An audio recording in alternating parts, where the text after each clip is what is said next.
also to ask. Okay. I I like when you guys ask me questions in between, because sometimes it's easier to answer a question when I'm talking about the subject. So indeed, raise your hand, and as you can see in the right corner, if who it is, and I will let you ask the question. But anyway, let me begin by telling you guys who I am. So my name is Wesley Vissers. I'm 27 years old, from the Netherlands, and I've been bodybuilding for about 14 years. And my first bodybuilding contest was in 2013, and that's where I actually fell in love with the whole bodybuilding scene, because when you win your first show as a junior, so you basically enter a show and you basically win everything you can without any expectations.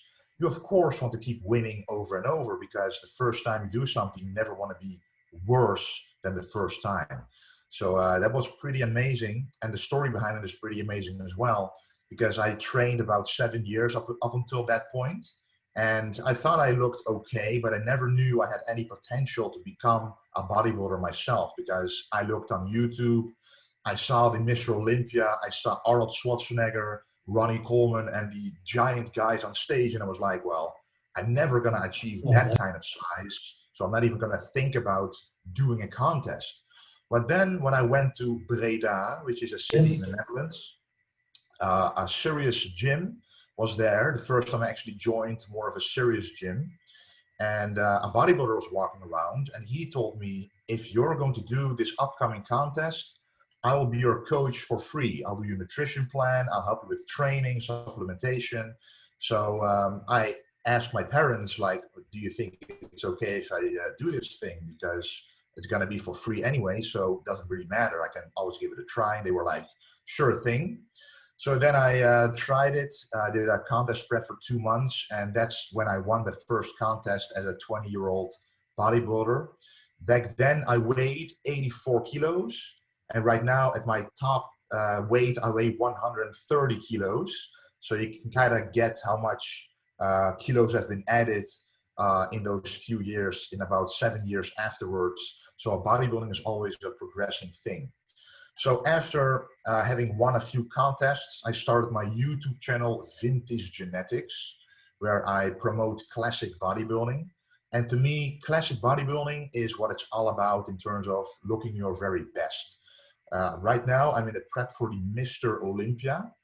And originally, Mr. Olympia was designed to show what the most ideal male body would be. So back in the 60s and 70s, you had guys like Larry Scott, Arnold Schwarzenegger, who we all know from all the movies as well. They were the ideal male physique right then, and that's how they were judged. However, throughout the years, bodybuilding has become more and more extreme, where you see so large specimens on stage, and even sometimes in the gym, where you're like, okay, is this training, is this nutrition, or is this something else? You know, sometimes you're looking at the guy like that and you're like, it's not possible to achieve this with just training and nutrition. And that's where I want to draw the line. I still want to walk on the beach where people look up to me and they say, if I train hard enough, if I'm disciplined, I can get close to your level. And that's the kind of inspiration I want to give people, which is why I'm doing the classic physique class, which is basically the reincarnation of the class that Arnold used to do back in the day. And there's a reason why Arnold is the most popular bodybuilder ever. It's because he still had the physique where people could actually look up to and say, well, I want to look like that. And that's kind of what I want to envision myself. So that's where I started the Vintage Genetics YouTube channel. And without any expectations either, it became quite a success overnight. So I just talked about my training. What do I do? How many exercises do I do? How do I fix my weak points? How do we grow a big chest, big arms? All the questions a lot of beginner bodybuilders want to know. And I got picked up by a lot of different popular YouTube channels. So from like 1,000 subscribers, I went to 20,000 to 100,000, and I'm almost at 500,000, which is just absolutely amazing. And before I go on, I just really want to, anyone who watches the channel, I really want to thank you a lot, because this is now my life. I literally, bodybuilding is the way that I make my living. I am a father. I have a young son of almost 14 weeks. and a girlfriend. So this is able to actually provide for my family by being a bodybuilder. So it's just an amazing combination I've been able to create by following my passion along the way. So that's basically who I am. I also sell the Vince Genetics clothing, for example, nutrition plans, workout plans, coaching. That's basically what I'm doing all day long. And of course, also the bodybuilding training. The nutrition is a big part of my day, which I want to talk to you guys about right now. So let's start with nutrition. Nutrition is one of the most important aspects about bodybuilding.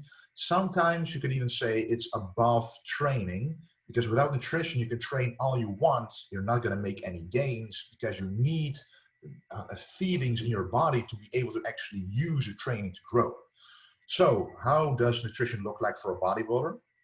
Let's start with the macronutrients. We all know the carbohydrates, the fats, and the protein. Now, without actually answering it, but just answer it in your head, what do you think is the one macronutrient we can live without? So if you would never eat this in your life anymore, would you be able to live without carbohydrates, without fats, or without protein? So I'll give you 5 seconds to think about this, but the actual answer is that we can live without carbohydrates for the rest of our lives if we want to, because the other macronutrients are essential. So fats and protein are essential macronutrients. And a very simple explanation is your body needs to be able to make it for it to be non-essential. So the carbohydrates your body can create from fats and even protein, but for example, essential fatty acids like omega-3 fats, which we all know from fatty fish, for example, you cannot get from inside the body. You need to get it from outside the body, from, for example, salmon, mackerel, or some nuts have it as well, linseed, chia seeds. That's where you get those essential fatty acids from. And those fatty acids are very important because every single cell in your body has a cell membrane around it, which protects the cell from outside harm, but also allows for things to be transported in and out of the cell. For example, you have muscle cells, and a lot of glycogen needs to be transported inside the cell, and then it passes through the membrane. And the healthier the membrane, the healthier your skin, the more elastic your skin, and actually the less wrinkles you will get. So don't think that if you want to diet down, if you want to lose fat, that you have to lower your fats, because that's kind of a problem in the Western world right now. The word fat has been demonized because, well, if you have fat in your body, you're like, well, I want to get rid of the fat. So you look at your diet and there's fats in your diet. So you're like, well, if I remove the fats, it's not going to go on my body, right? That's the logical thinking a lot of people have. However, it's all about the calories. So if you eat too many calories, then you burn. Even if you eat 0 grams of fat, you will still gain fat because your body is able to create those fats from the carbs and even the protein, but not essential fatty acids, but actually just organ fats and fats on your skin, which makes you look fatter. So don't think that fats are an enemy. As I just mentioned, they are essential, especially for females. They actually need more fats than males because females also have different hormones like estrogen that rely on more fat in the diet to be manufactured properly. Because my girlfriend, for example, she has done a few contests before. And she's not a true bodybuilder, but she did, for example, body fitness, which is when you wear a bikini on stage and you still need to be pretty lean. But even if she gets to like 15 or 14% body fat, her period actually stops. So her estrogen production actually is lowered, which is not really healthy for a female to do. Now, males can go a lot lower in body fat. So for example, right now, I think I'm around 4 to 5%. I do feel quite tired because that's a side effect of dieting, but I don't feel horrible yet. And females would actually feel horrible, well, they wouldn't even survive at this body fat, but at like around 10%, they would feel absolutely horrible because their own hormone production was pretty much stopped.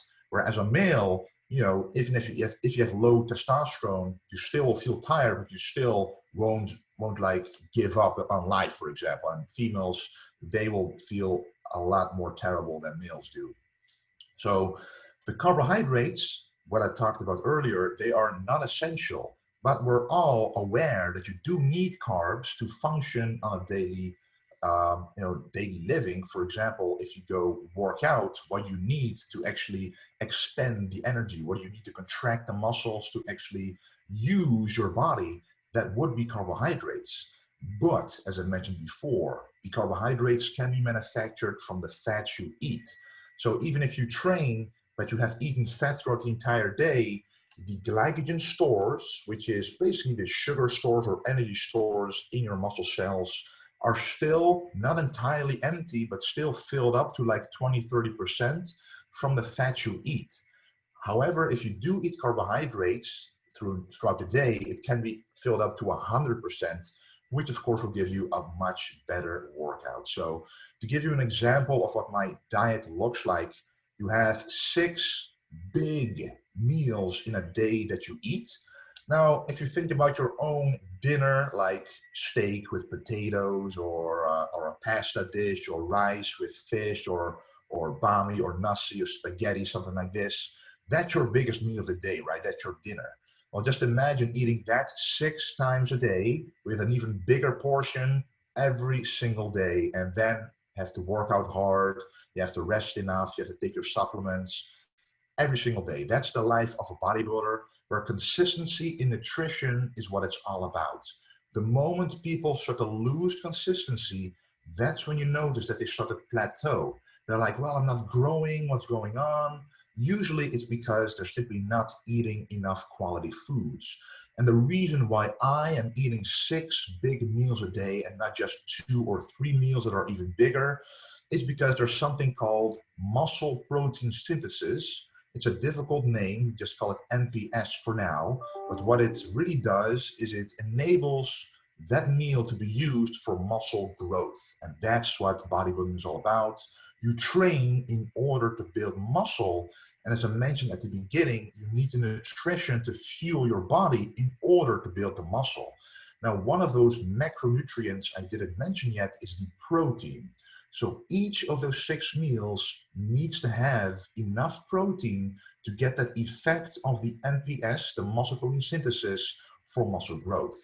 I could eat 6 meals. For example, one meal would be 2 sandwiches with peanut butter, or a cracker with jam or something.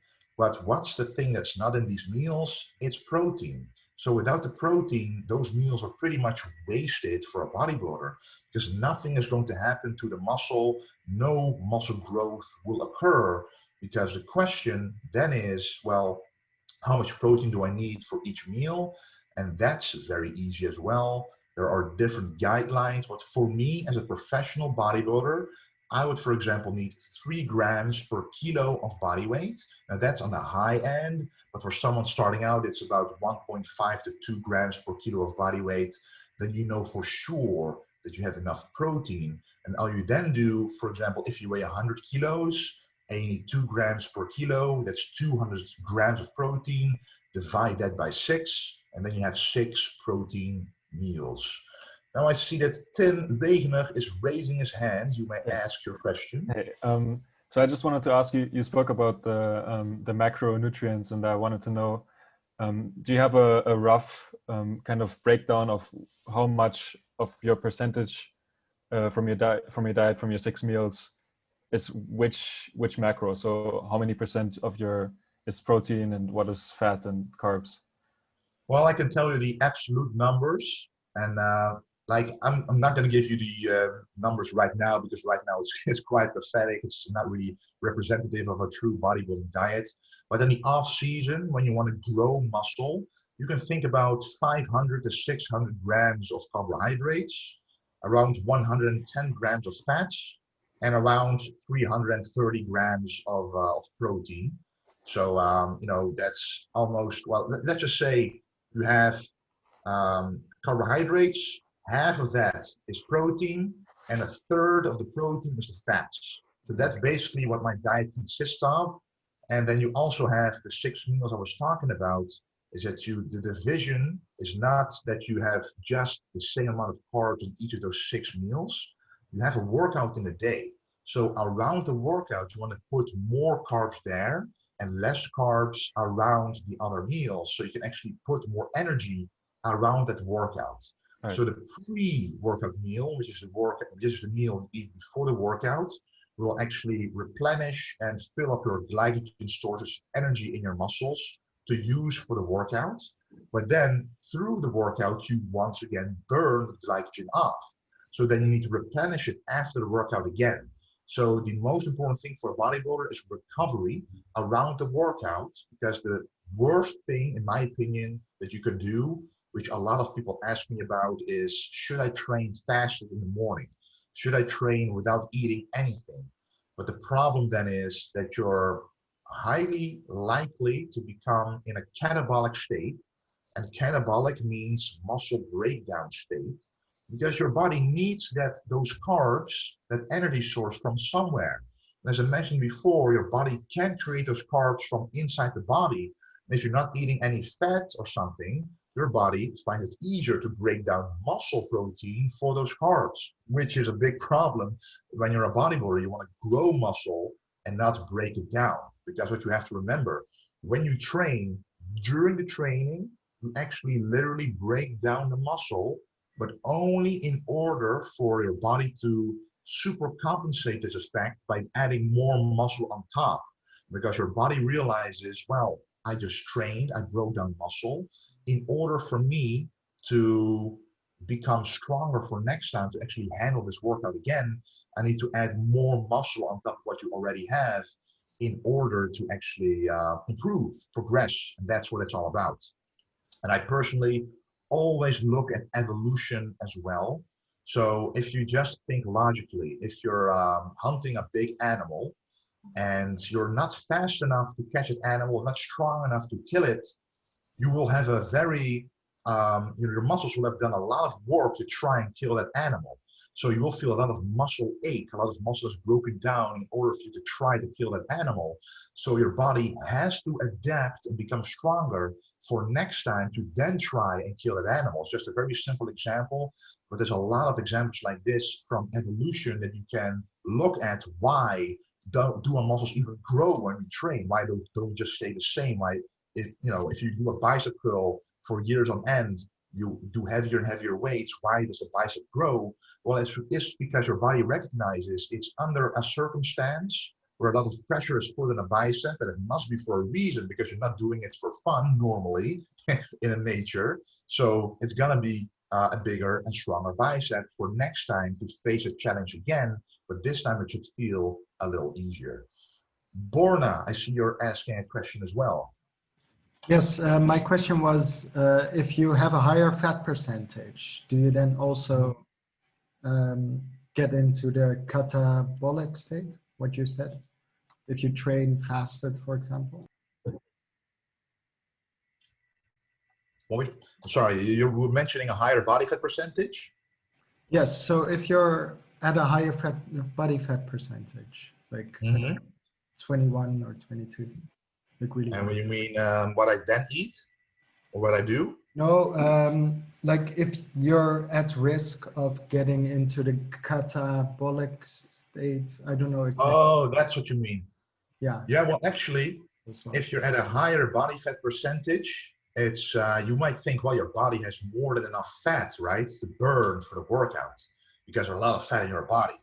But the problem is, bodybuilding or weightlifting, powerlifting, explosive movements, they require quick sources of energy. So fats, they require a lot of oxygen and slow processes to be used as fuel. So for example, if you walk for 30 minutes, that's when you burn most fat. But if you run for 30 minutes, your body is more inclined to burn carbohydrates, because you can burn carbs a lot quicker because you need that energy right now. And if you're walking, your body can very slowly burn the fat and use it as energy because it's not needed as much. So the energy percentage needed to use during walking is lower, which allows your body more time to burn fat. So if you are working out with heavy weights or doing some squats or some supersets, so drop sets in the gym, your body actually finds it easier to break down muscle because you have glucogenic amino acids, which can easily turn to glucose, which can then turn to glycogen for energy stores. So your body would use a part of that, and always a part of fat. It's never black and white, so it's always a combination of all energy sources.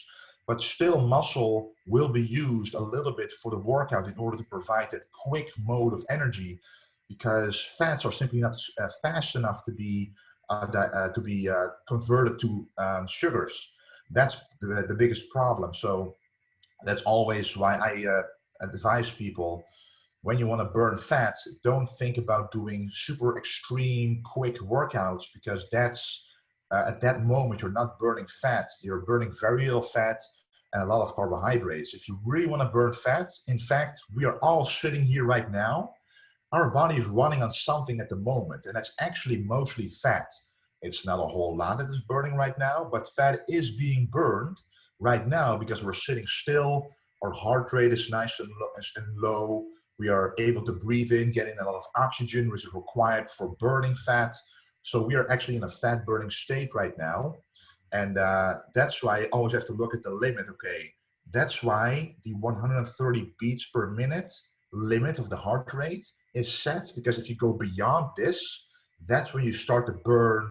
The caloric burn starts to shift from fats to carbs, and below it's still mostly fat. So that's why people always like to stay on that limit of that 130 beats per minute to burn relatively most fat. So that's basically the reason why, even if you have a higher body fat percentage, even then you still will be in a catabolic state. So that's kind of still not the best way to train. All right.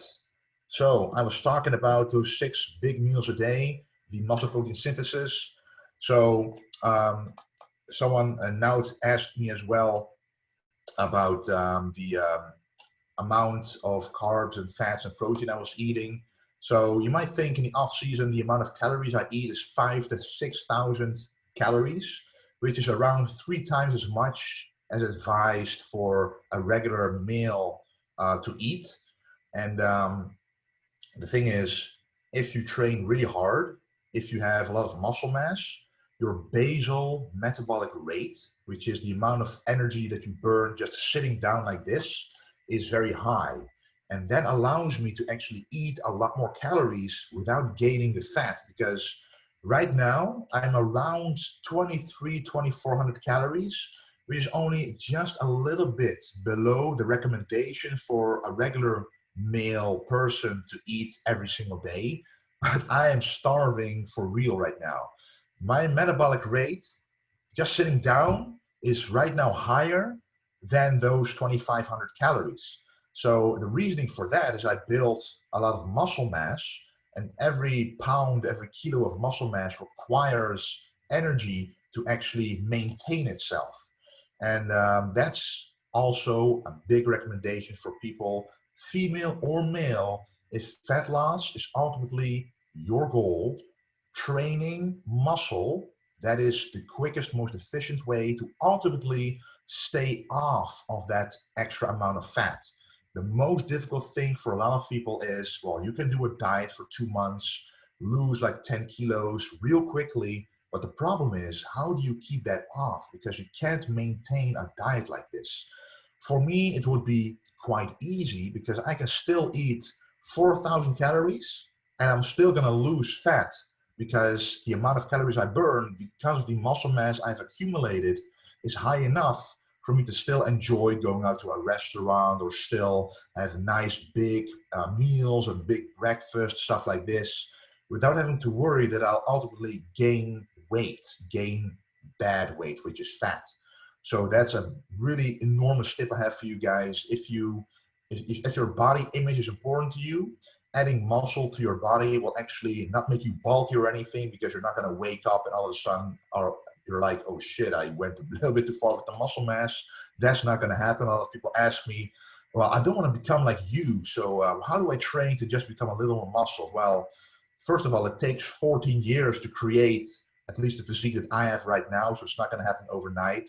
But it's always very funny when people ask me, whether I was training 14 years ago or now, it's still the exact same. It just takes so long to build that muscle. So even for females, if you train as heavy and hard as you possibly can, you're never going to just create so much muscle that you're not happy with how you look. In fact, a popular rule that I have for females and males is that when a female trains, she becomes more feminine. And when a male trains, he becomes more dominant, more like a male.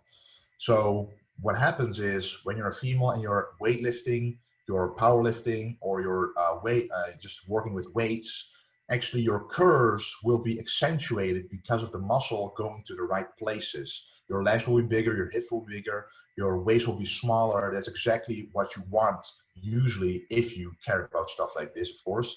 And a male will have broader shoulders, will have bigger arms. That's what a lot of males want as well. So weight training and bodybuilding is something that a lot of people can benefit from without being afraid of gaining a lot of muscle overnight and waking up and being like, okay, I went too far with this, because that's simply not possible. So as a bodybuilder, you have an off season and a contest prep.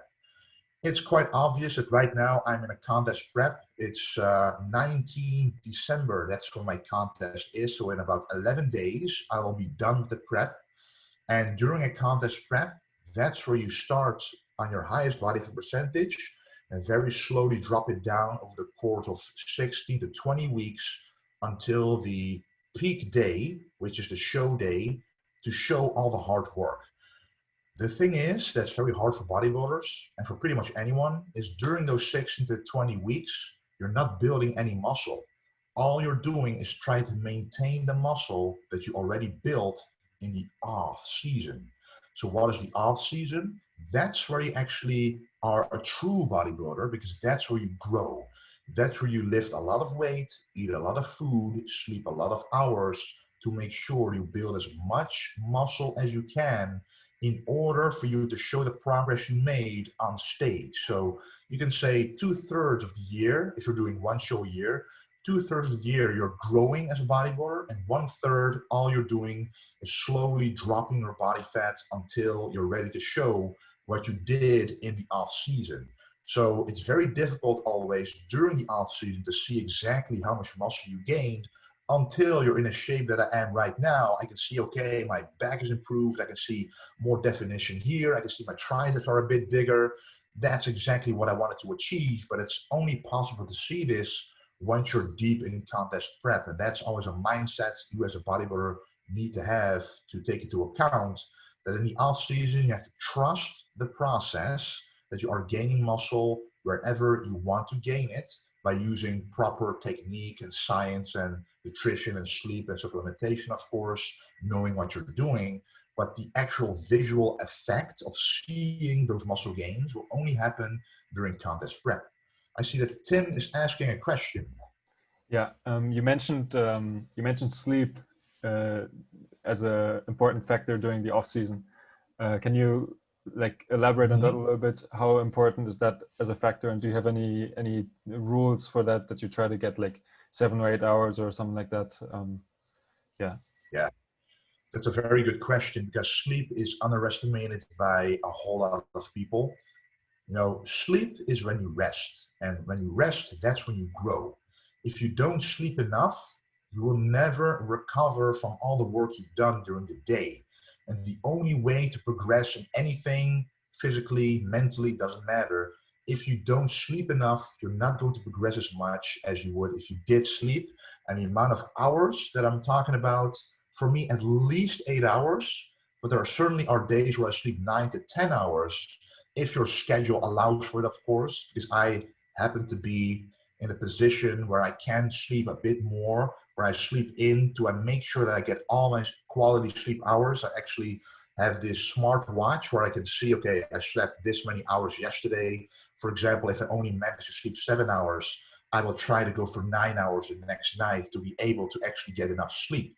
But what happens during sleep is that's when growth hormone, for example, is secreted by your body, recovering your body, recovering your muscle cells, reducing muscle ache, allowing you to get stronger and more muscular without directly seeing it. But over time, every single night, if you only have a 0.1% added, all of those nights, all those quality nights added will ultimately lead to a much better and stronger physique.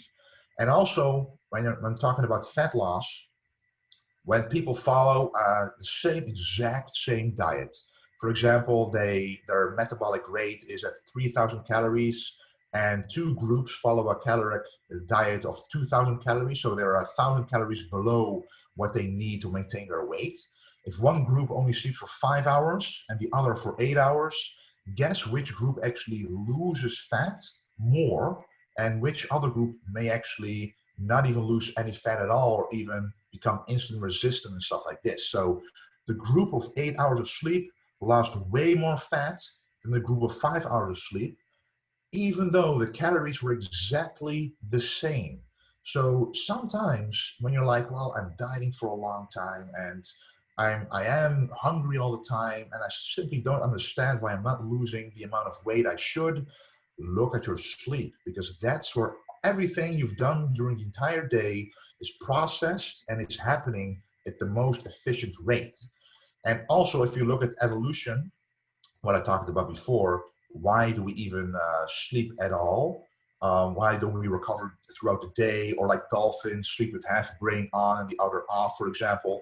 Well, as humans, we are very conscious beings. So right now we're focusing, we are listening, we are taking up information, and we need a big portion of the day to shut that off.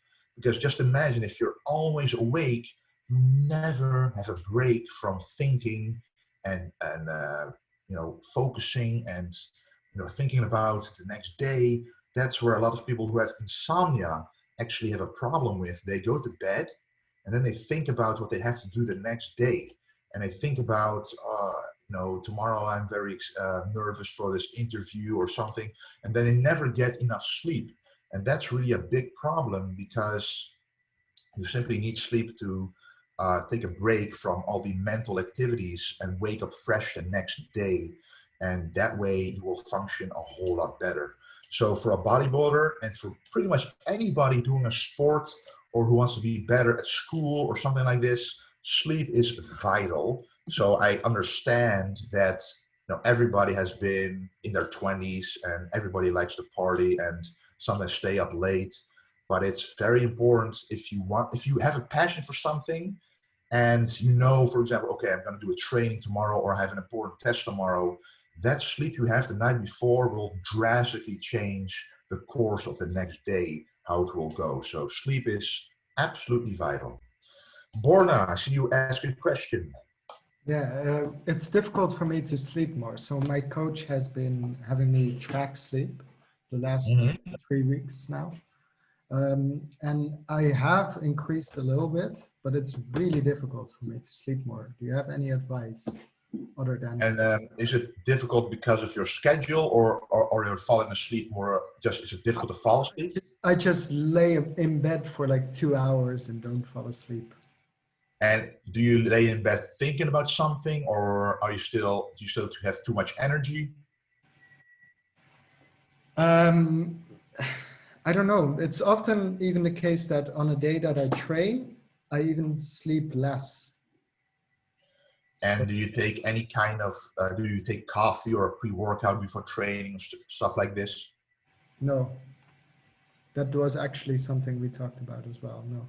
Well, yeah, because any stimulant during the day, and in your case, that's not the case, but any stimulant for people who are training at night, a lot of people like to use pre-workouts, and it can take 6 to 8 hours for caffeine to be cleared from the system. So you might think, well, I'm going to train at 6 p.m., going to take my pre-workout before, and I'll be fine at night. Well, the caffeine might still play a role in keeping your mind active and focused, because that's one of the main functions of caffeine is focus.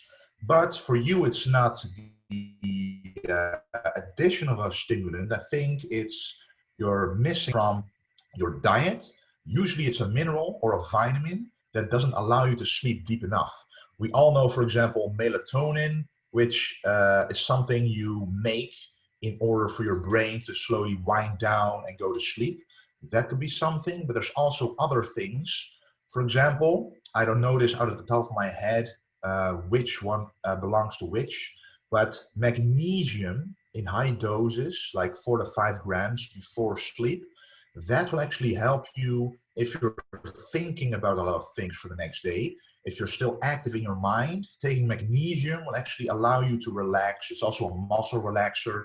It'll allow you to relax for the next day and for the night and go to sleep more easily. But there's also vitamin B6, which can help you in the same thing. If you have a shortage of that, it can also really help. So sometimes a lack of sleep can be a shortage of a vitamin or mineral that needs to be in the brain chemistry in order to finally make enough melatonin, because it's a whole process that happens in the brain before melatonin is created. And that's the end product we all need enough of in order to feel sleepy and fall asleep. However, one very important thing as well, and that's what we all don't want to give into, is we always look at our screens, laptops, TV, and blue light sources before we go to sleep. A very big tip on your cell phone, and almost all cell phones have this, at the top, you can actually use a blue light filter. Let me see if I can show you guys, because it's, you have it on? Okay, that's great. That's already a very good thing. However, you also have on the laptop, and this is very important for everybody to do, by the way, even if you think, well, I don't have problem with sleeping, there's a difference between sleeping and deep sleep. If you want to get into a deep sleep, you need to eliminate as many blue light sources as possible. So we have on the laptop, you also have, or the desktop, you also have an application called F-Lux, F.Lux. And that allows you to set where you live right now and how late you typically wake up. And it automatically changes the light of your screen to be more like a sundown, like more like an orange light, mimicking as if the sun is going down and you should go to sleep soon, and actually tells you you're waking up in so many hours. So it basically takes out the blue light from your screen, allowing your mind to be more at ease. And now the most important thing, which may be a bit difficult for your case, you have blue light blocking glasses as well. So that's what I wear myself. The moment that I look outside and I see that the sun is starting to disappear, I see it starting to become dark, I start wearing the blue light blocking glasses for the entire day until I go to sleep. And that blocks out at least a part of all the extra blue light coming from like a street pole outside, a light source outside, or the TV, or even other screens of other people. So that really has helped me. And the thing about sleep also is you need to have like a regimen for it. So my regimen is exactly what I just mentioned. Okay, I know I'm going to go to sleep in a few hours. I put on the glasses. I allow myself to wind down. All my screens don't show blue light anymore. I take my magnesium supplement. I take my multivitamin supplement, which has the B6 in it.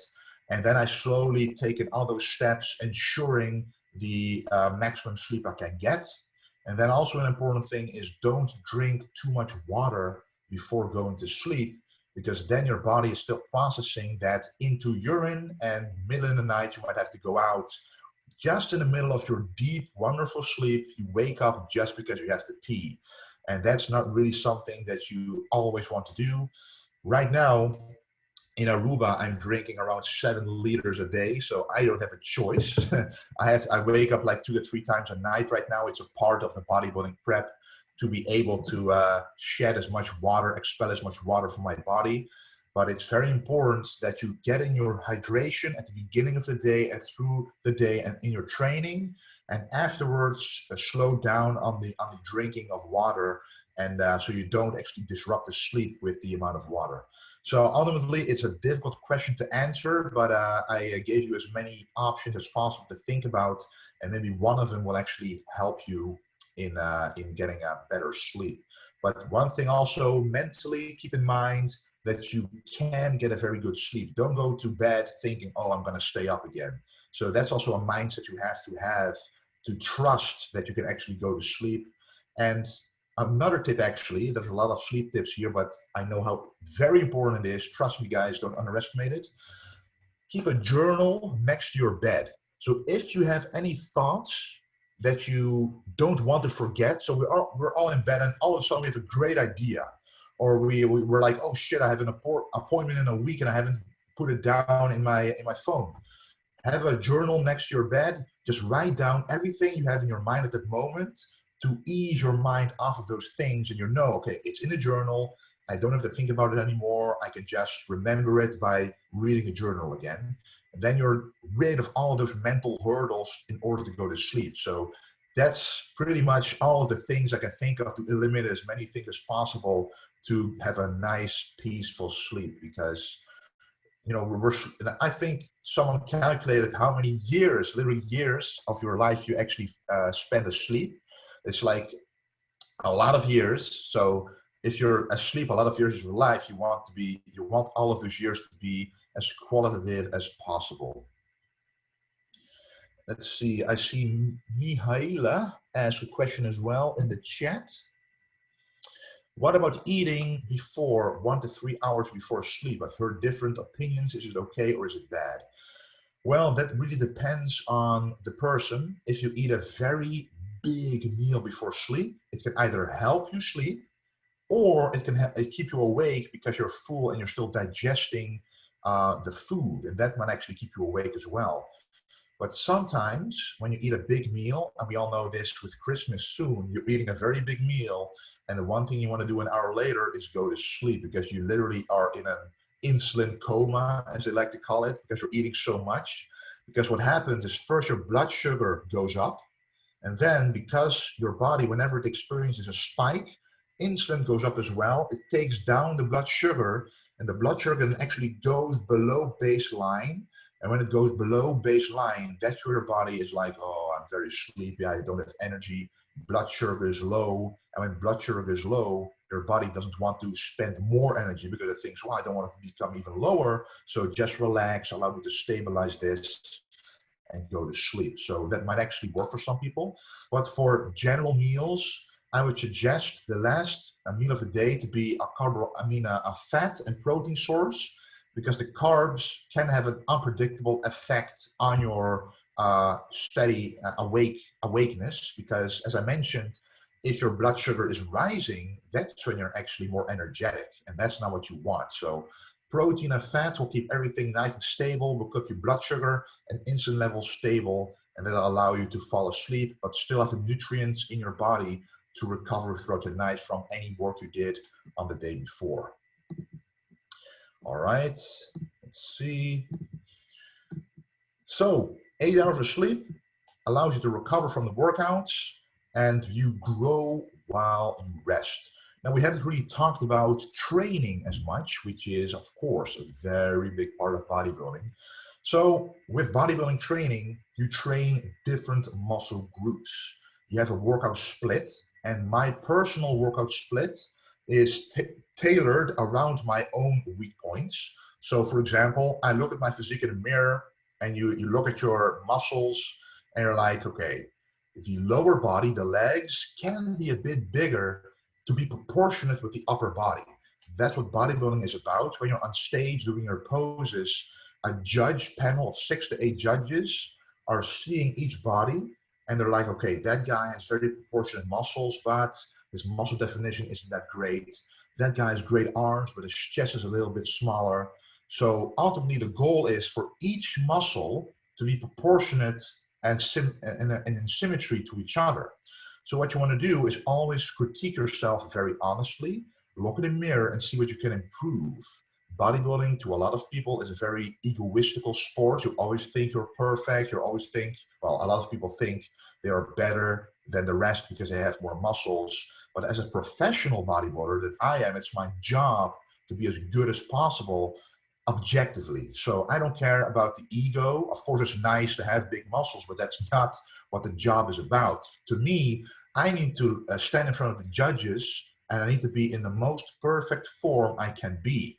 So regarding the training, my legs would need to grow in size, so they have their own separate day where I train the legs very hard for 2 hours, making sure that I hit them from every single angle, which is also what bodybuilding is all about. You don't just do a few squats, a few lunges, and you're done. You do actually different kinds of squats.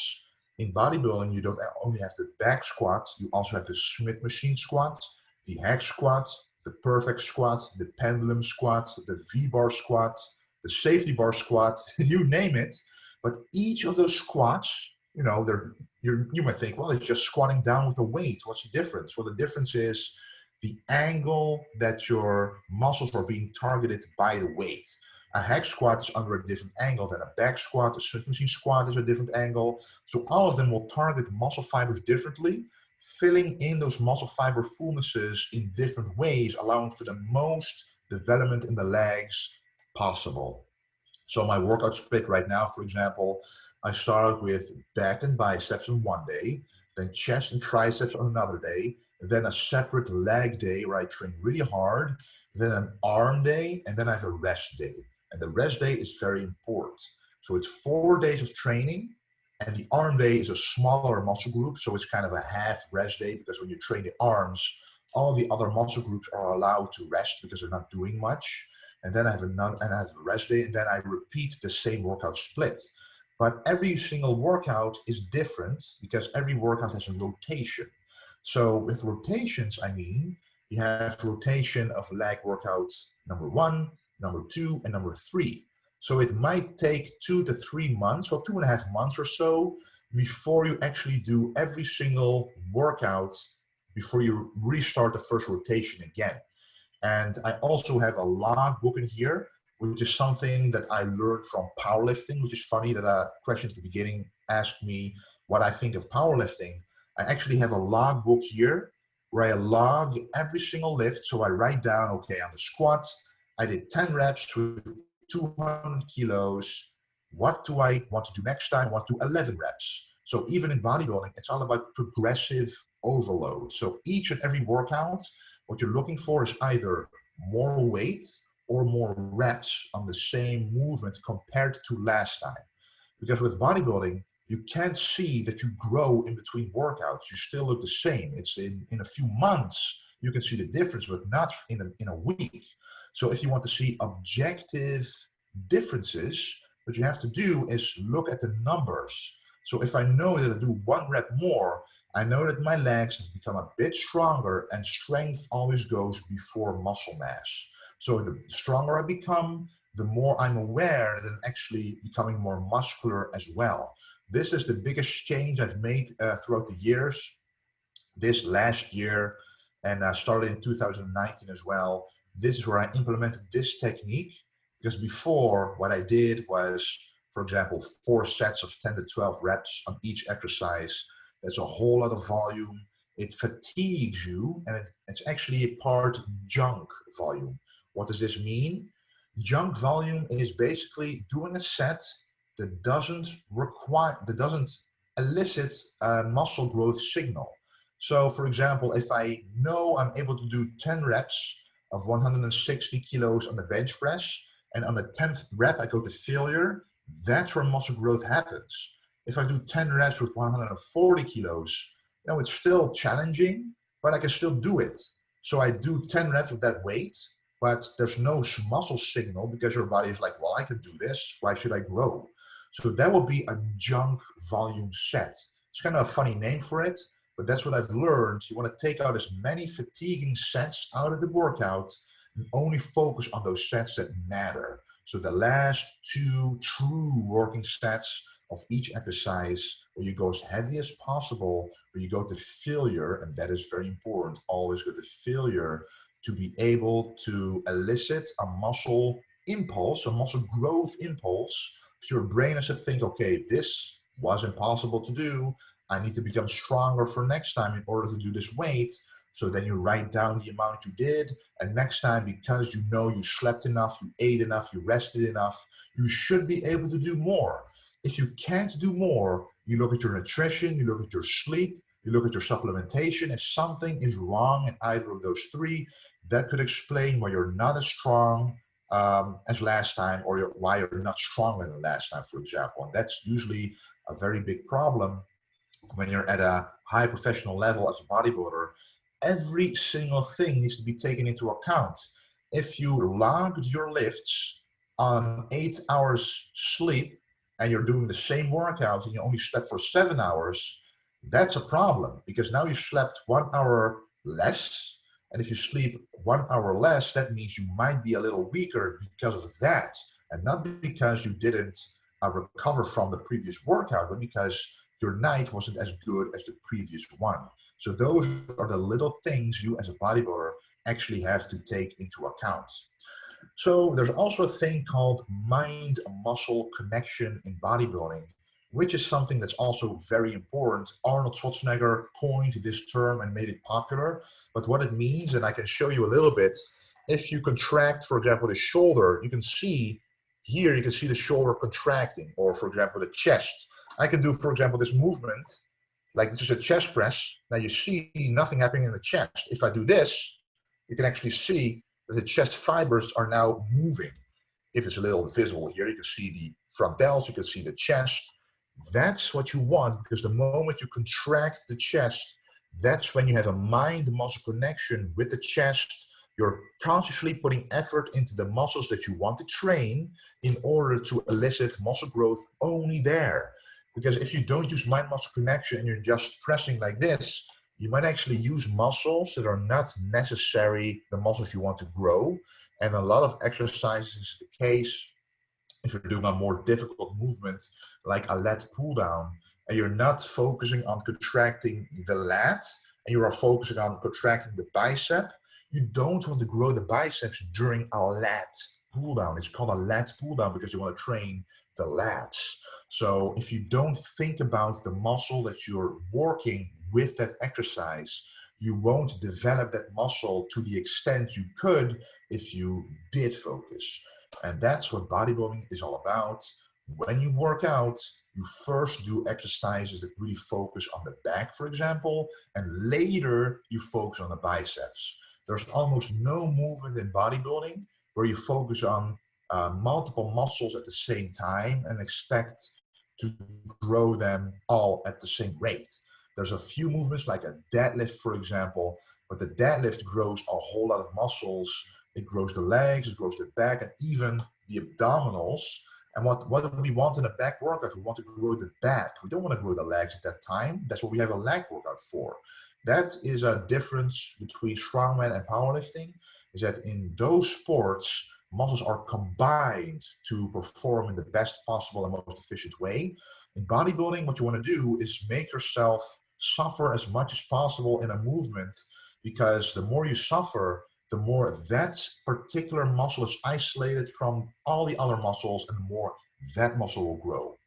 Stan Dreesen, I see you asking a question. Yeah, you're kind of just discussing it, right? Or at least indirectly. So if I may, I kind of want to, elaborate on that. I hear a lot of isolating movements. So isolation is very big key, right? Of course, there are powerlifters here. I disagree with powerlifting only being a certain thing. So I'm going to get some smack probably after this right here. But to me, bodybuilding is also a very big thing. And I'm very curious on how you divide the sort of compound movements and isolating movements in regards to your training days. So I hear you speak about back, lateral pull-downs and such, right? Or deadlifts. Well, of course, the lateral pull-down is more of an isolating move, and of course, the deadlift will be more of a compound movement.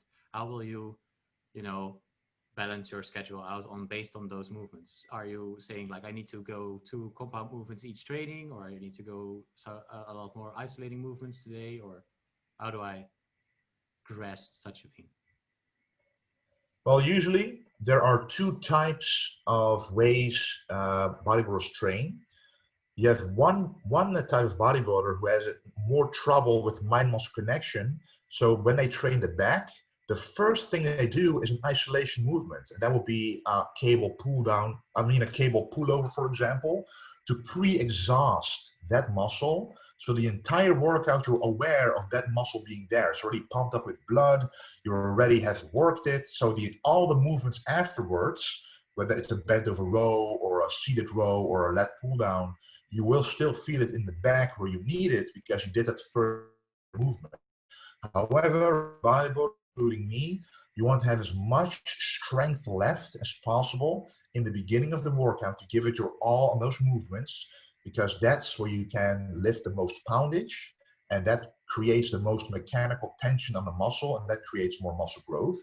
And after doing 4 to 5 compounds, for example, for the back, hitting it from top to bottom, all of the angles are hit, that's when you finish off the back with an isolation movement. So for example, then I like to do a dumbbell pullover or a cable pullover to make sure that the lats and the back is truly finished off, so I can move on to the biceps. Now the biceps are always isolation movements, and a compound movement, for people who don't know, is a movement that requires more than one muscle group. So when you're training the back and you're doing a rowing movement, you're training the back, but also this is a bicep movement. You can see the bicep is also doing an action in order to row backwards. So you're always also using the bicep in a compound movement for the back. But if you isolate the bicep, you're simply doing a bicep curl. That's when you really focus on making that bicep grow. Because during all the compounds, you try to eliminate the bicep as much as possible, which is where mind-muscle connection plays a part. So when you're doing a bent over row, you don't want to do an underhand grip like this, because you're basically almost doing like a bicep curl. You want to do a wider grip with an overhead grip, and then you lose a lot less biceps or more back.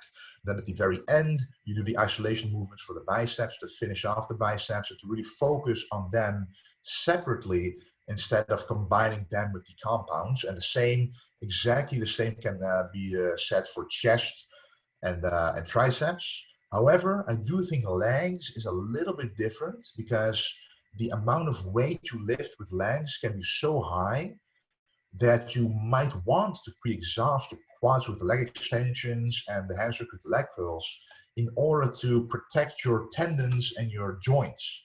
Because if you squat very heavy weights and you're doing it like just warming up with the squat itself, there's not enough blood and not enough pump in the quads and the hamstrings in order for you to actually feel nice and smooth going up and down. The muscle itself might not be properly warmed up yet, and it just gets you into that zone of, okay, my legs are nice and pumped. I can feel the mind-muscle connection in those muscles, and then I can attack the squat, because even then you can still lift very heavily. And also, with a problem a lot of people have when you're doing a squat, the lower back and the core is also helping. So when you pre-exhaust the quads and hamstrings, then the first thing that will give up is the legs and not the lower back or the core. For me, that's been a problem for a long time. When I do squatting movements, that the lower back is actually under an immense pressure, and it actually gives up before the legs do. And that's terrible, because as a bodybuilder, when you're training a muscle, the only thing that should stop working is the muscle itself, and not your stamina, not an oxygen demand. That's all for endurance athletes, or that's all for other types of athletes. I'm a bodybuilder, so I'm going to tax the muscle until the muscle is literally not able to contract anymore. So you're actually slowing down on the concentric part of the range of motion. That's when you know, okay, the muscle is being taxed to the max and nothing else is giving up first. And that's when you know the exercise was a success. And that's basically the way that I train. Depending on the muscle group, I might isolate first, but on most muscle groups, I isolate afterwards to finish off that muscle. Alrighty. How much time do I have left? I think, because if people still have some questions, this might be a great time for people to ask them. Anything is possible. I do have a question though. It's maybe a bit cliche, but I'm a fan of biceps and arms, big arms. So I was wondering, Yeah. do you measure your how big your arms are? Like, Well, I used to do that before, and I know they are over 50 centimeters at least. So that's always a nice number I wanted to go for. I know that Arnold Schwarzenegger, who has pretty much the biggest arms on the planet, he had 56 centimeters. So I still have a few centimeters to go, but it's always a nice goal to strive for. But yeah, I do actually, back at home, I actually keep a progression dashboard of myself where I measure my body fat percentage, but also a lot of muscle groups, also the leg size, for example, in order to see if they are increasing in size. Because that's also, you know, the more you measure, the more numbers you have, the more objective you can be about your progress. Instead of trying to think you're progressing, you can actually see it in the numbers. Okay, I'm actually going upwards in these numbers, and that's what I want to see. So yes, I do measure the arms sometimes. nice. And I have another question, which was, you said you measured your fat percentage, but earlier during the clinic you said that you didn't know for sure what your percentage was. So do you Yeah. like a day like 2 weeks out or so many days out of the competition that you start measuring it, or are you just not doing it anymore? Well, I used to measure it for a couple of contests before, and the lowest I measured it, it was actually at a DEXA scan. It's more accurate than body fat calipers, where you actually measure the skin. So that was at 4.1%. And I know that I'm a bit leaner right now, but normally I measure it from the beginning of the prep when I'm around 16 to 20 weeks out. Internet connection unstable. Do you guys still hear me? Yes. All right. So usually I start around 16 weeks out, and every other week, I then measure my body fat, and then I want it to go down by like 1 to 2% lower. And at the very end, you know, right now it's not possible for me to measure, unfortunately, but before I left, it was around 5%, and it was about, you know, 3 weeks ago. So, but at the very last few weeks, it goes very slowly, because it cannot go as quickly as at the beginning of the prep, because then you would literally be a skeleton. But the thing is, your body is trying to protect yourself in preserving the fat, because that's what you need to survive. And because without the fat in nature, in evolution, you would simply not have any energy source left, and then you would die very quickly. So my body is right now doing everything it can to protect the fat mass. So that's why it goes a lot slower in the last few weeks, and you have to go down, dig a lot deeper in terms of calories and cardio in order to get just a few grams of fat off. Okay, thank you. Kals, I see you're asking a question. Yeah, other question. So let's say if someone is interested in trying bodybuilding, what would be like a good start, like a routine or a resource to look into to get more of an in-depth insights in how programming should work, for example, the basics? Well, honestly, yeah, for the basics of training, I would simply look at 1 or 2 things. That will be upper lower body training. So that's the principles of weight training, basically, where you train 4 times a week. You know, for example, Monday upper body, Tuesday lower body, rest day, and then again. Or you do a push-pull leg split, and those 2 splits ensure that you will target every single muscle group twice a week. Because for a beginner, frequency of hitting muscle groups is very important. The thing you don't want to do or try to do or should try to do is go very heavy, because your form and your execution still needs to be perfected before you should attempt to go very heavy on certain exercises. So splits where you hit muscles as many times a week as possible with enough rest in between are the most optimal workout splits. So you know, upper and lower body splits for me would be the most ideal way to start. And then slowly you will recognize, okay, My lower body is growing quite quickly, but my upper body can still use some extra attention. And then you can split the upper body work into 2 extra days, for example, then slowly get to your own personal workout split. And you will learn along the way which exercises work for you and which don't. But starting out with a very basic upper body, lower body split is the best way for a beginner, in my opinion. Okay, great. And now one more question. So you said that your routine is back bicep, chest tricep, legs and arms. Do you also have a specific day for shoulders? Because I assume shoulders is very important, or just do you do it while you do chest tricep, for example? Yeah, exactly. So when I'm doing back, the last exercise for the back is actually a rear delt fly. And for the chest, it's actually a side delt lateral raise. And those are actually the only shoulder movements that I do. Some people have entirely separate shoulder days, but I can show you a little bit. If you see the side of the shoulder, the front delts are always quite big because you're training the chest. So when I train the chest, you can see the front delt automatically contracting. So a lot of people like to train the chest and the shoulders separately. So you train the front delts basically twice, and that will overdevelop the front delt compared to the rear delt. You can see here that little bump, that's the rear delt. That's what you train the back.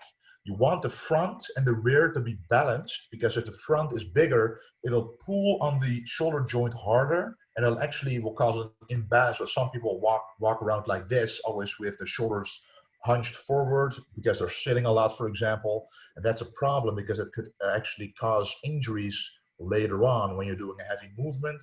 This part of the shoulder is pulling on the shoulder joint harder, might actually pull on a tendon and cause inflammation.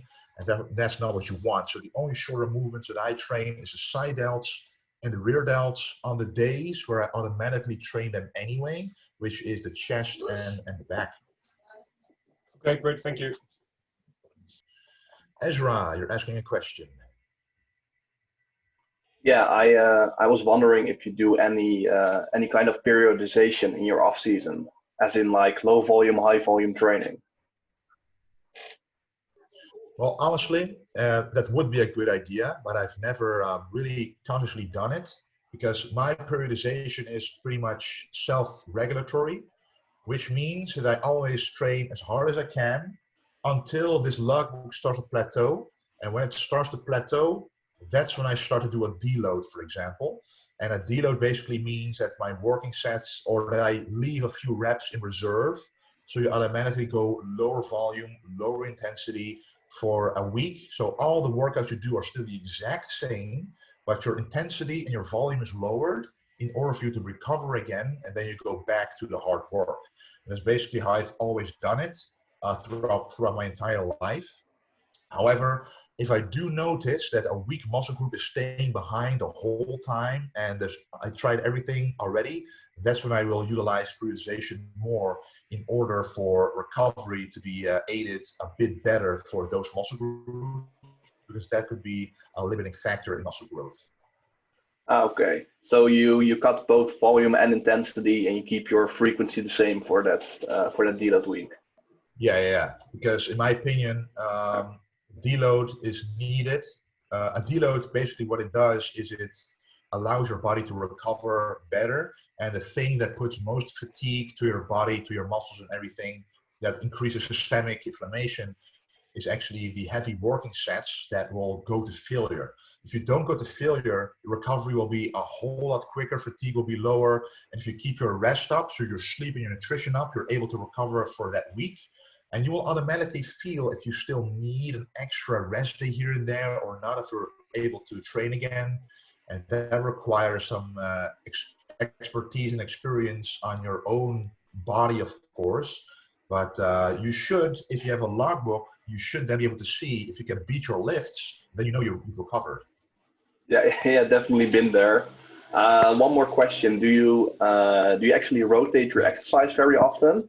Or you keep them the same for a whole, like, I don't know, 6 months or something? Yeah. No, actually, I rotate them quite often, actually. So I mentioned that for example, I have a workout split of 4 different workouts, but every workout has 3 rotations. So that's basically you have 4 workouts, then again 4 workouts, then again 4 workouts, then you start over. So that's basically takes quite a long time before you hit all the rotations and reset to your first workout again. So every lift that I log in here, it takes about 3 to 4 weeks maybe before I hit that same movement again, allowing me to fully recover from that one movement to be able to give it my all. And that's why you know for sure if you're not recovered enough, if you're not going to progress on an exercise like this. Wouldn't it be more efficient if you do the first rotation for 3 or 4 weeks, then the next, because you get more efficient at it? Why do you do it the other way around? Well, I think you progress for a longer period of time if you don't go through the same movement pattern the whole time. And at the same time, you're able to develop yourself from different angles the whole entire time instead of focusing on one movement, which might actually fatigue that angle of muscle fiber a bit too quickly compared to if you switch it up more often. Now, of course, I'm not talking about mind-muscle connection. I'm simply talking about not hitting a muscle from the exact same angle pretty much 1 to twice a week. You want to leave a bit more space in between hitting the muscle from the exact same angle in order for recovery to be optimized. And also mentally, it's a lot more fun, in my opinion, to always switch to different exercises. So it makes training a bit more fun as well. Okay, thanks. Yeah, I had a question about nutrition. Tim, you talked about protein muscle synthesis before. Is there also such a thing for fat? So maximum absorption per meal or something? Well, fat doesn't really have a limiting factor except for digestion, because fat leaves your stomach the slowest. So I would recommend not having fat around the workout, because if you have fat with carbs, the carbs will be digested and absorbed very slowly pre-workout and post-workout, and that will actually sit in your stomach for longer. But I would actually have more fats, for example, in the morning and right before sleep, because then it's, as I said, it slows down the absorption, and then throughout the night you actually benefit from the uptake of minerals and nutrients throughout a longer period of time in the night. But it doesn't really, some people eat only fats and only protein, so they have like 200 grams of fat and every single meal has a lot of fat. It doesn't really matter as much as long as you can digest it properly. But around the workout, I would recommend not having a lot of fats. Okay, clear. Thank you. Yeah, so and I would like to ask, do you train abs just by themselves? Because I heard from a lot of different people, like some people say that you don't actually have to train abs at all, because if you do compounds like squats and deadlifts and stuff like that, then your abs are already passively trained just through stabilization. And then some people say you have to train abs specifically. So how do you stand on that? Yeah, I think the reasoning why there are different opinions is because some people have bad ab genetics, which means they have very flat abs, and it takes a long time for the abdominals to show, even with lower body fat percentages. But for me, well, I am lucky and unlucky at the same time. Right now, the abs are very visible, even though I don't specifically train them that often at all. But it takes a while for them to be visible because they're not really thick. So I need to be at least below 9 or 8% body fat before I start to really see them. And for some people, they can be 15% body fat and they already have abdominals. So it really depends on how well developed your abs are naturally, how good their genetics are. But what I do recommend is, for myself, I trained a lot of abs back in the day and build a base with the abs, and they will never disappear, because once you have the abs, they will be maintained by doing all the compound movements as you said. So if you do have bad abs right now, I would recommend getting them to be a bit better, bigger, to the point where you want it to be. And then you can basically either maintain them by simply doing those compounds or doing very simple bodyweight movements. And one movement I like to do for people who have trouble contracting the abs, because when you do a leg raise, for example, you are contracting the abs, but also the hip flexors, which is something you don't want to overdevelop because they already are shortened by us now sitting still. The hip flexors are already being shortened, and we are all sitting quite a lot, so you don't want to overtrain those. But what you want to do is the antagonist to the hip flexor is the glutes, and the moment an antagonist is contracted, the other part is loose. So, for example, if I contract the bicep, then the tricep is stretched. If you contract the tricep, the bicep is stretched, and the same thing happens with the hip flexors and the glutes. So what I like to do, instead of weighted abdominal exercises, I like to take a chair or a bench, put my feet on it, have a slight, not straight legs, but lay down on the floor with a slight bend in my legs, push up my buttocks from the floor, contract the glutes, which would allow to relax the hip flexors, and then simply crunch upwards with your abs. And that movement will isolate the abs so well, you don't need any weight at all. At like 20 reps, you will feel the burn and the contraction very, very well. And that's basically all that I do for abs on top of vacuum exercises, which is where you breathe out all the air and suck in your stomach, suck in your belly button to your spine, which is caused by the transverse abdominis muscle, which is the natural weightlifting belt we all have. And the tighter and stronger that becomes, the tighter the waist is as well. And that's what you want as a bodybuilder, to accentuate that the V taper, the waist as small as possible and the rest as wide as possible. Cool, thanks. No problem. I have a question about what is your opinion about intermittent fasting? Do you recommend it or not? Well, I think intermittent fasting can be a very great tool. In fact, the rules of intermittent fasting is at least, how many hours would you say you have to fast for it to be intermittent fasting, you say? So I normally wake up at, like, let's say roughly 10 a.m. and then I will have my first meal around 4 or 5 p.m. Okay. Well, intermittent fasting is actually very easy to do if you also count the night hours. So when I have my last meal at 10 p.m., for example, I wake up. If I then sleep for 10 hours, I might wake up at like 8 or 9. Then I do cardio. And then an hour later or so, I have my meal. And then I still have fasted for 12 hours at least. So that kind of is a form of intermittent fasting. But the biggest benefit of intermittent fasting is the digestion.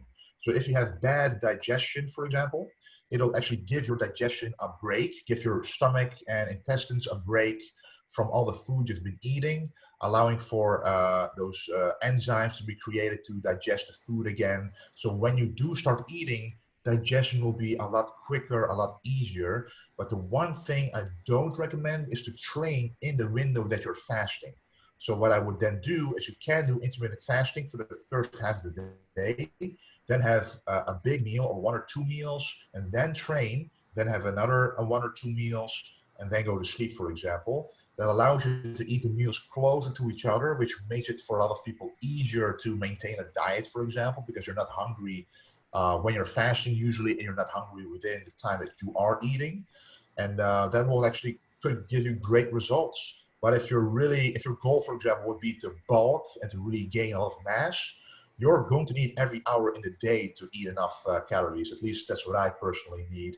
But sometimes, then even if you're bulking, doing a fast in between is very beneficial to give your digestive tract a rest every now and then. So I'm not against it. All right, thanks. Ezra, you're asking a question. Yeah, what do you think of all the SARMs currently on the supplement market? I'm just curious about your opinion. Well, the problem with SARMs is, we all know the typical anabolic steroids, right? Testosterone and stuff like this. Those have been studied for 60, 70 years already. So they have been documented in literature for a long time. You know exactly, if you take testosterone, what will happen, what are the risks, what are the implications, the long-term implications. We know it all. So the moment you start taking it, you know what the results will ultimately be. You know every single side effect. If you take the SARM, because they are relatively new and they are not backed by science as much, it's always going to be a gamble to know what will it do to your body and what side effects can I experience.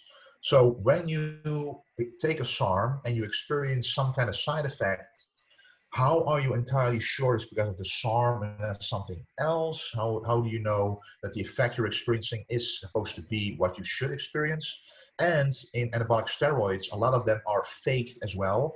Might be the same thing with SARMs. And when you have a fake SARM and you experience something, how do you know that you have a fake SARM? Like, there's almost not enough research on this to, you know, to really back up legitimate claim why you should actually use them over steroids, because the big promise of SARMs is, well, they have the same effect as steroids, but without the side effects of inhibiting your own testosterone production or estrogen production or stuff like this. But they in fact do. You still need to do a post-cycle therapy to recover from most SARMs.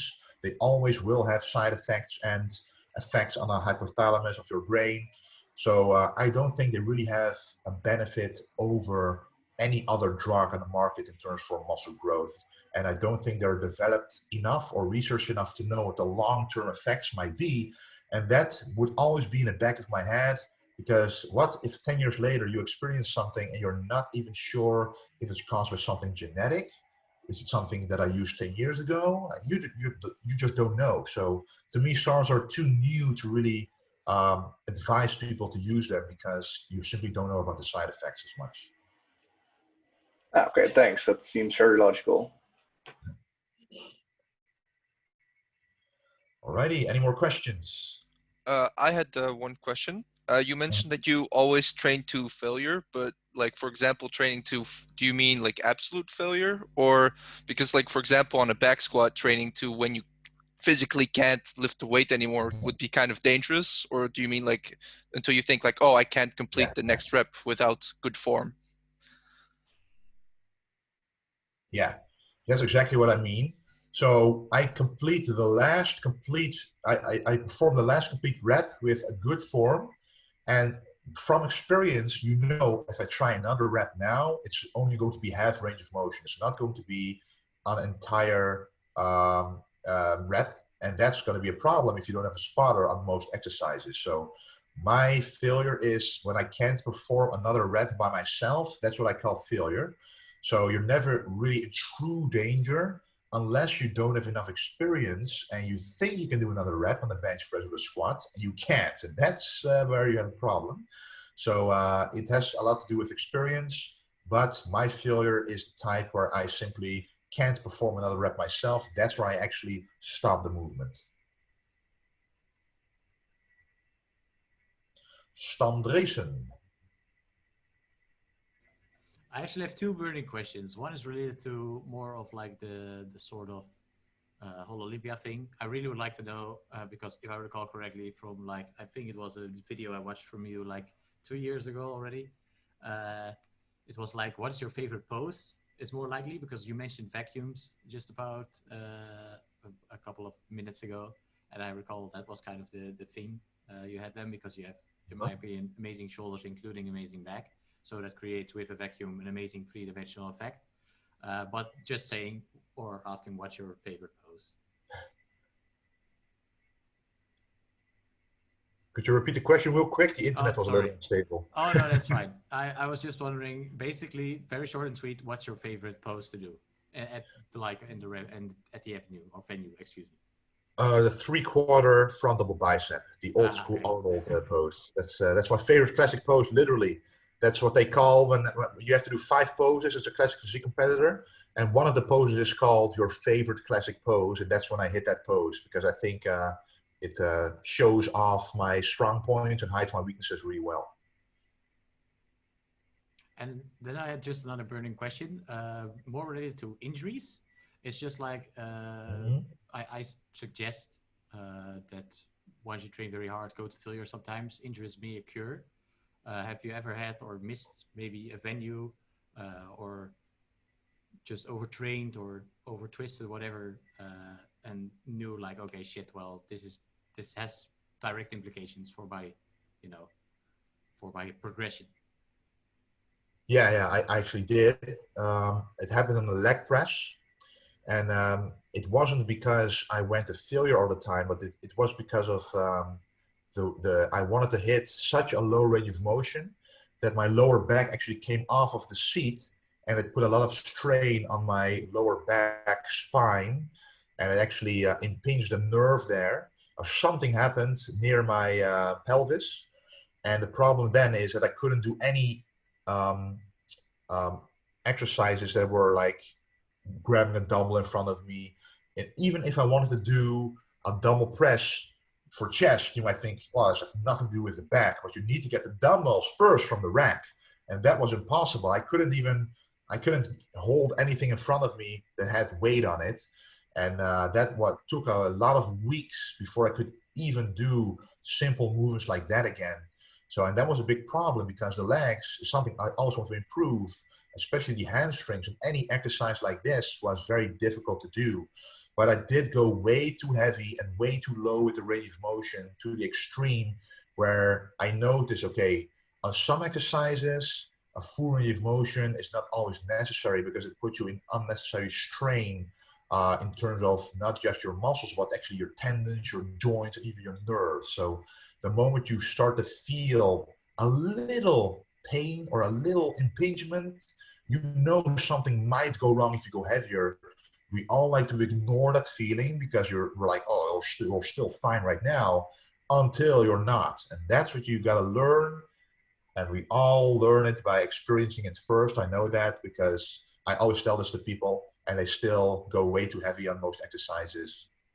But when you experience an injury like this, for the rest of your life, you will start practicing all the exercises a little differently, a little more carefully.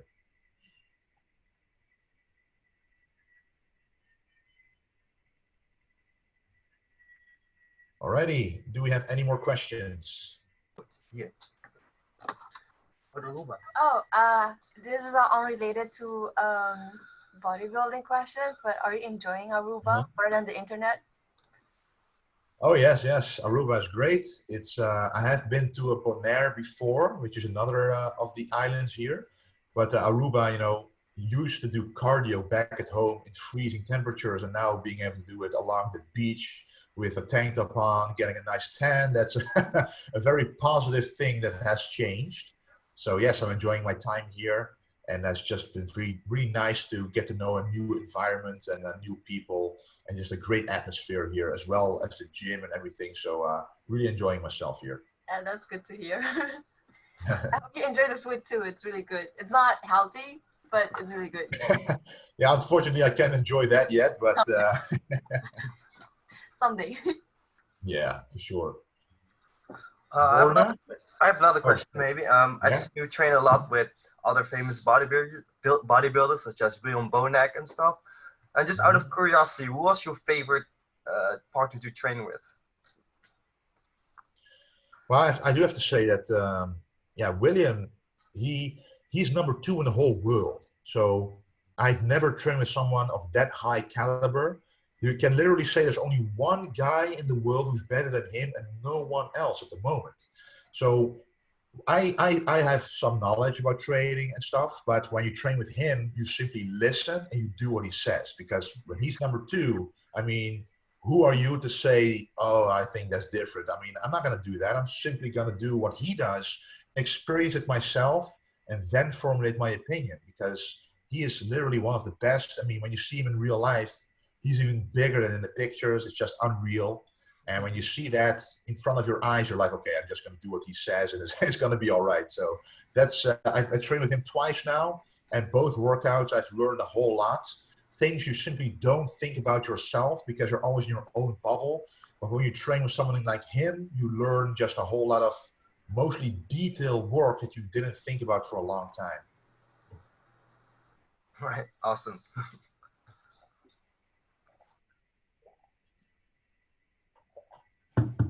Borna. Yeah, can I ask one question? Regarding nutrition, would it be an idea to eat less calories on your rest days by eating less carbs? Or if you want to, for example, lose a little bit of fat while also on the program? I think is connection. So your question was to eat less calories on the rest day, right?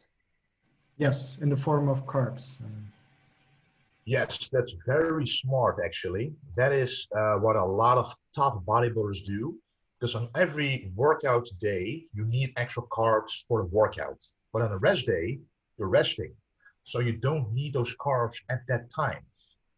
And something we haven't talked about yet, which is a bit too complicated, is insulin sensitivity. But all you have to know is that which is caused by a lower carb diet, the better it is for fat loss and muscle growth. So having one of those rest days where you don't eat any carbs is actually the best way to go, and a very smart way to maintain a very healthy diet over time without getting insulin resistance, which is actually how diabetes could eventually prevail. Because if you always eat a lot of carbs, that's exactly the recipe for diabetes. Now, it has to be the unhealthy carbs, of course, and a more unhealthy lifestyle eventually. But if you always eat carbs, you will become more insulin resistant and you want to be more insulin sensitive. So on a rest day, having lower carbs or even zero carbs is the best way to go. Okay.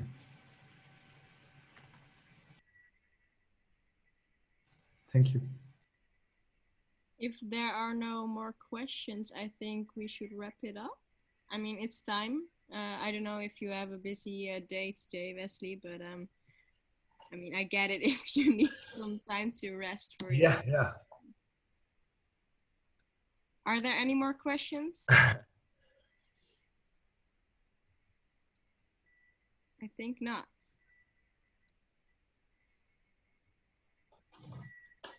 Well, thank you very much, Wesley. Yeah, I thought it was a very good clinic. I really Glad to hear it. I learned a lot, so thank you very much.